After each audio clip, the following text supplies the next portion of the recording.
There's a great quote from Mark Twain that says, I've never let schooling interfere with my education. Critical thinking and fact-checking and understanding information is harder than it has ever been. And that's super ironic because we have so much information at our fingertips. But the fact of the matter is not just the information tidbit, it's context in which it's rendered.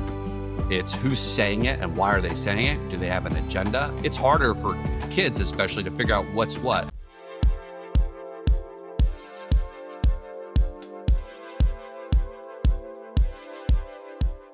Welcome, everyone. This is Ekaterina with Trust Me Mom, and my guest today is Kepler Knott, the author of Raising Tomorrow, Talks to Prepare Our Kids for What Lies Ahead. He is such a versatile person. He is currently in marketing, but he's a former soldier, teacher, educator. I would love to hear more from Kepler about his interesting life experience and what inspired him to write this book. Kepler, welcome. Katrina, thank you so much for having me. We've already had a couple of good conversations, so it's very nice to be here. I appreciate it. It's a real privilege. I think just by virtue of age, we all in our lives get to or have to do a lot of things. I've written for most of my life. Most of it's been in the commercial sector. I probably during COVID started to write for myself. And as any parent, what's near and dear to your heart? Well, it's our kids. We're hardwired that way as human beings.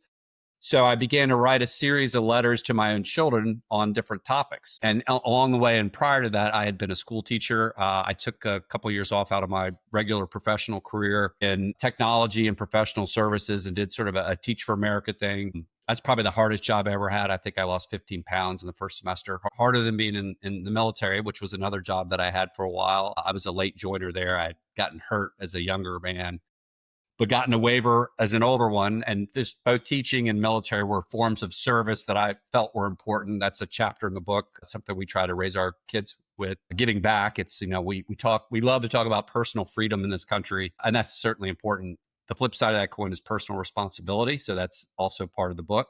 And then in terms of just, I've been, I guess, self-employed. I've had my own business for about 25 years, and I work with tech. I know you work in marketing as well. A lot of B2B tech companies. And then there's just a lot of things that get pulled in from all those experiences into the book.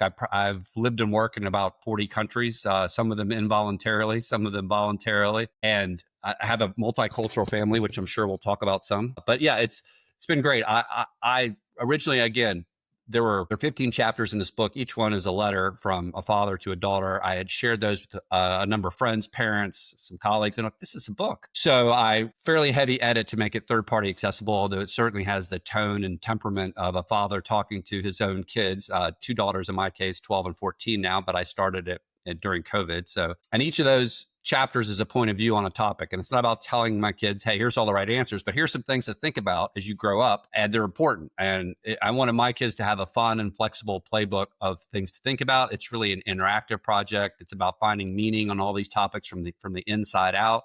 And just to pull the lens back on all that, anybody who's a parent, younger people, and all of us can get overwhelmed with growing up. That's a lifelong process. It does seem to be happening, at least in America in some ways, more slowly than it did before. And I don't judge for that. I just observe it. Our kids, a lot of young people struggle more with challenges to find their way in adulthood. Ages 18 to 24, the United States show the highest rates of depression. At the same time, 2/3 of parents say parenting is harder than ever. I don't know. I'm not sure what they're comparing that to, but all those stats and citations are in the book.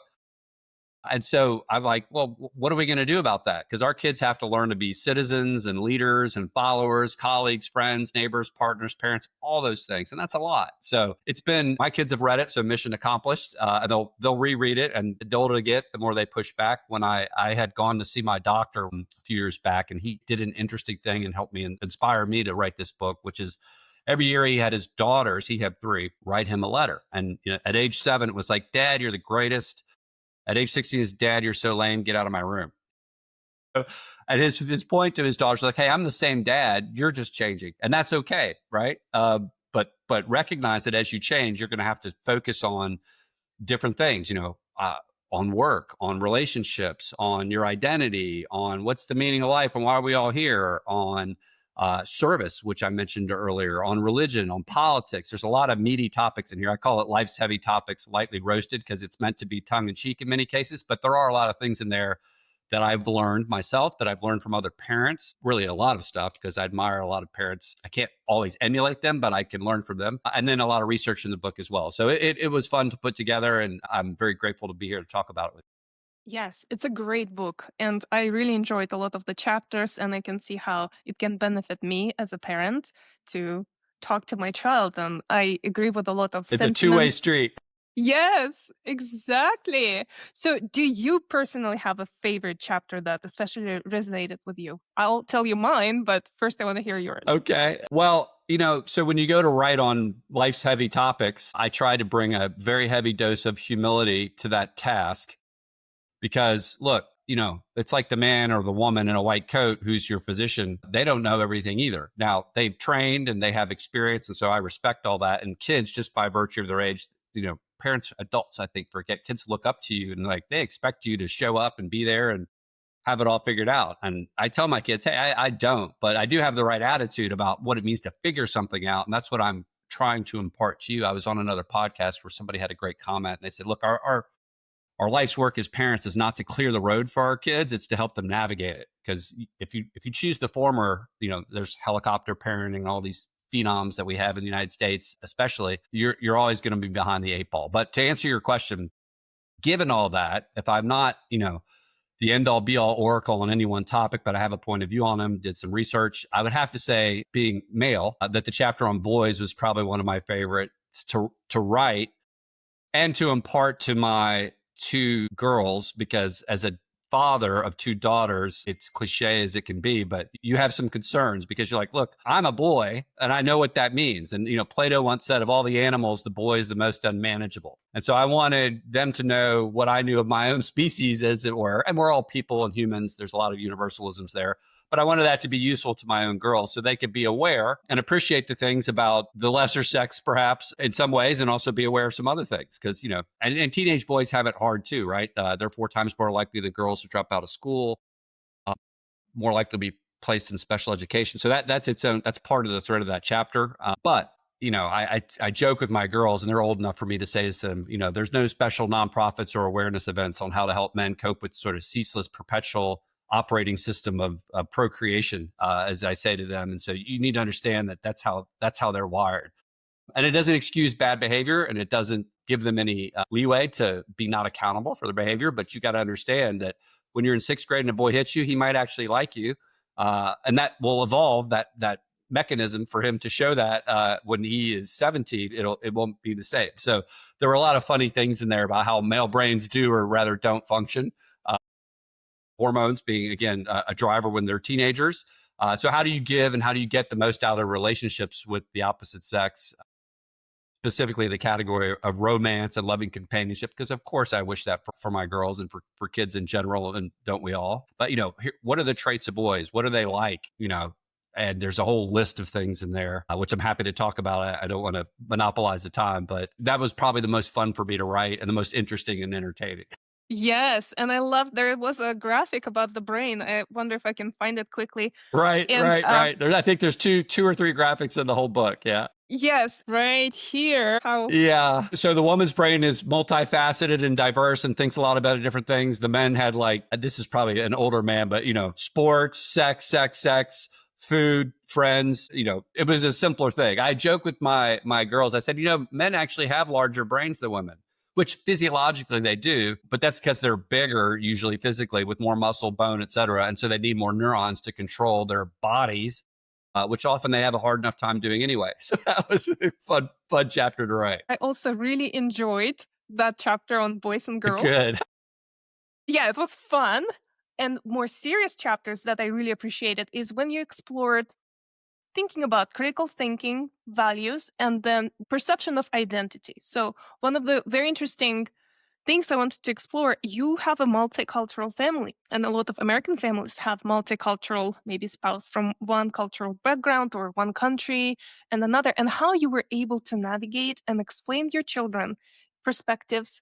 Maybe there are different views on religion, different views on your identity, on tradition. Mm-hmm. So let's dive into that. How were you able to breach the difference in your family? Yeah, so there are 2 overlapping circles there that you just pointed out very well. One is identity, and one is religion. And those overlap because many of us identify by our beliefs. Some of us identify by our skin color. Some of us identify by some other form of heritage. And typically we all mix those together. So there is a chapter on identity, and every chapter begins with a quote, which is usually from someone famous that you would recognize, but often not. So that chapter has two quotes. One is from what I call two great Americans. One certainly famous, which is Martin Luther King, and he said in his speech, "I have a dream where one day my children will not be judged by the color of their skin, but by the content of their character." And you could replace color of your skin with all sorts of things, because in today's world, identitarian impulses are very strong. And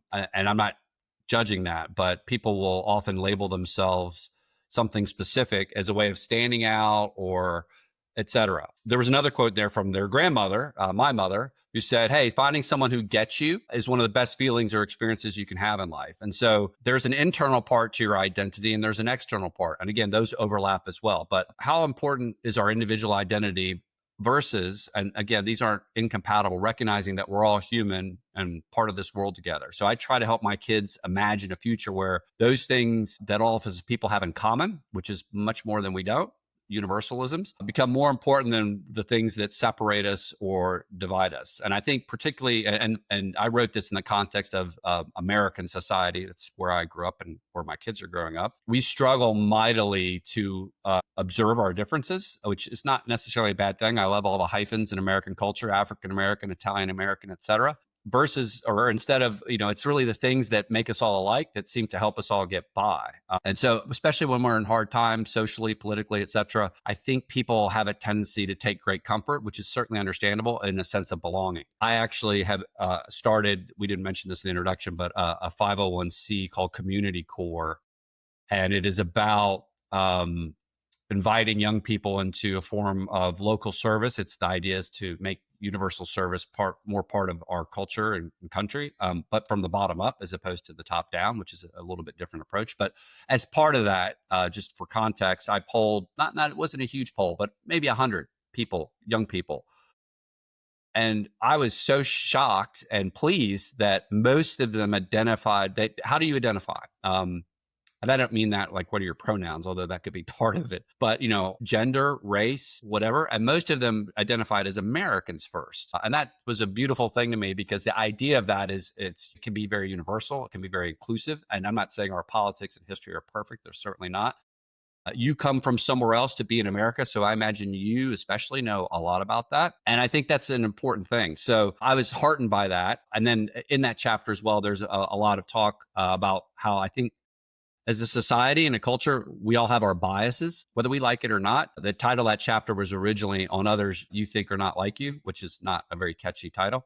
But we have those biases. And so it's important to recognize them, but it's really how we not just feel, because you can't control that, but it's how we think and how we talk and how we act. Again, how we treat other people versus judge them on their own talk and their own actions. And I do think that we would all be served better if we could do a better job as a society of trying to give each other the benefit of the doubt and cutting each other some slack. So I try to share that with my kids. Abraham Lincoln once said that I don't like this man very much, so I must get to know him better. Well, there's a lot to that. And social media and all the things that are overwhelming us as a society get in the way of that. And I've had a lot of experiences with a lot of different cultures, including my own. So you asked about that. I grew up very white Anglo-Saxon Protestant Presbyterian church, white male in the South.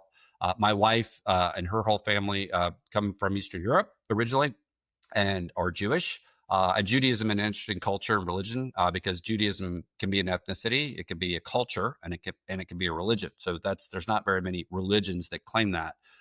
She's very culturally that way, probably less so in a religious front. We could talk about that separately. But it works. And at the end of the day, there are a set of core values that you mentioned earlier that we share. And people of the book, whether that's Christianity, Judaism, share those values. And again, if I had to choose a religion, I'd probably be Buddhist, because I find that to be the most accepting and universal of at least global faiths. But again, a separate topic. But it does feel like, just when we talk about identity, that we have something very unique in the United States, something to be valued, but we're eating ourselves from the inside out. We're getting in our own way. There's more room for more kindness, more understanding, more sympathy. And so be proud of who you are and where you come from, but realize that we're all in this together. So those are some of the messages in that book and what we talk about. And that does, to your point, overlap with religion, big questions. Why am I here? What's the purpose of life? What's important to me? And so the book talks about all that, both in a serious way, but also in a lighter way. And I would say that all religions at their best share many, many, many of the same values. And I think that's really important. There's a great documentary, it's a book as well, by Joseph Campbell called The Power of Myth. But this idea of religious and spiritual exploration, which is vital to human beings, it fills a hole and a need that is very fundamental to our species. And so helping our kids navigate that, not telling them what to think. I'm not your director of religious education. I'm your director of religious exploration, but you have a need there. And so how are you going to fill that? And growing up in a very conservative community in the South, I've had my own experiences with that. I think everybody has. But my idea of God, or the idea of God at the end of the day, is what makes sense to everyone is that God is love. And I know it's very spiritual concept, but the Greeks would call it philia or agape, selfless love, universal love. The best and most noble feelings that you have for yourself and others. That's sort of the basis. And there are something called BP's 10 Commandments in there from a great grandfather of one of my friends that has certainly sort of the 10 Commandments as we would recognize them in Judeo-Christian culture, but also some other ones about being courageous, being forgiving. And so those are the kinds of things that, excuse me, that come out in the book around identity and religion. And it is a journey. And I can't tell they say that when kids are about 12 years old, they become spiritually aware. Like, what am I? Well, you're you, first of all. And so just stop there. And then the choices you make about what you want to become and how you want to develop, it's a parent's role to help guide that. But at the end of the day, as we talked about prior to jumping on this call, our kids know they're loved and they've got support. They're still accountable for their behavior and actions and growth, but they're also on their own, like all of us. At the end of the day, you've got to figure it out. And so I'm just trying to give them the tools and the mechanisms and the conversations to help them think through that, as we all do as parents. Yes. And that was a long answer to your question. Sorry. Yes, it's perfect. I love it. And then you have a great chapter, or at least thoughts on critical thinking. I also really enjoyed that. Again, you're teaching children to approach everything and look at it from different angles and form their own opinion. I think you even had some examples. I'm not going to dive into vaccines, but there are a lot of different examples where you expand their abilities to think and realize, even right now, as we talk about values, that indeed many cultures have similar values. We all want the same thing. We want the best for our family. We want to be loved, we want to be accepted. But then there's a lot of division that often is caused by media or other forces that we need to recognize. Social media. Yeah. Absolutely. So since you mentioned that your wife comes from Jewish cultural background and you were raised in the Christian tradition, what about Christmas? Oh, that's a great one. So we've talked about that. I have on some other podcasts. I'm still lobbying for a Christmas tree. So that to me is a cultural icon, like the smell of it, the lights. For my wife, to say it's a symbol of oppression is probably an overstatement. She's not that dramatic about it, but it's not how she grew up. And so there's a book on marriage and relationships. As you know, being married yourself, it's about compromise. And so so how do you solve those things? And what hills do you want to die on? That's not one that I'd choose to die on. But we actually celebrate both of those, all the holidays. The holiday season, as we would call it, is a very busy one for us. I mean, good Lord, there's 8 days to Hanukkah, which is there's 1 day of Christmas. So our kids get it coming and going, I guess. But it is about being with family and taking a pause, and everybody's invited to everything. And that's really what it's about. Again, those values of that either one of those religions would teach. And I'm not talking about the specific theological requirements of what it means to be Christian or Jewish, et cetera, but just the fundamental values behind that are shared. And so it works out quite well. We're all pretty tired at the end of it just because it's a long time, but it goes well. And you mentioned something a couple times earlier about critical thinking. There's a whole chapter on learning. There's a great quote from Mark Twain that says, I've never let schooling interfere with my education. You got to go to school, you got to go to college. That's in my demographic, what is drilled into your head from, when you could speak practically. But learning and growing are not just that. And I tell my kids all the time, there's, 8 ways to be smart: book smart, street smart, et cetera. But I do think critical thinking and fact checking and understanding information is harder than it has ever been. And that's super ironic because we have so much information at our fingertips. But the fact of the matter, the truth of things, is not just the information tidbit, it's the context in which it's rendered. It's who's saying it and why are they saying it? Do they have an agenda? And we all do. I'm not disparaging that outright, but it's harder for kids, especially, to figure out what's what. And our kids, we don't put them in front of the TV or the newspaper. They can look at that stuff if they want to. They're old enough to do that. But thankfully, a lot of kids are excused from that by just the act of growing up, which I think can be a good thing. And kids are wonderful in the way that they don't carry a lot of the baggage that adults do. They don't have the same biases. They don't get rubbed the wrong way over decades and think, their minds are more open, which that gives me great hope for the next generation and the next wave of hopefully political, social, and cultural progress in this country, because right now we're struggling. So anyway, not to get off track. Yeah.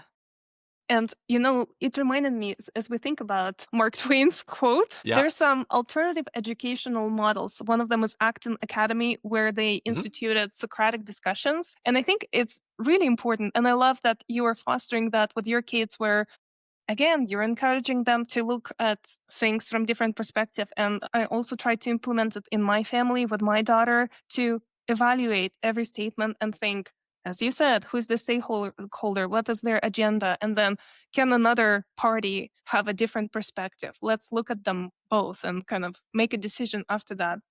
One example was how if you have to save one group of species, there were whales in the ocean and the ice, and then there are people on the ship, and how you keep bouncing ideas about, well, if it's only 12 whales of this kind left in the world, would you save them? And many kids will say yes, but then what if there was your relative on the ship? So this next level of dimension of thinking about how to make a critical decision not only fosters very clear thinking citizen, it also helps an executive career to succeed in life, right? Yeah.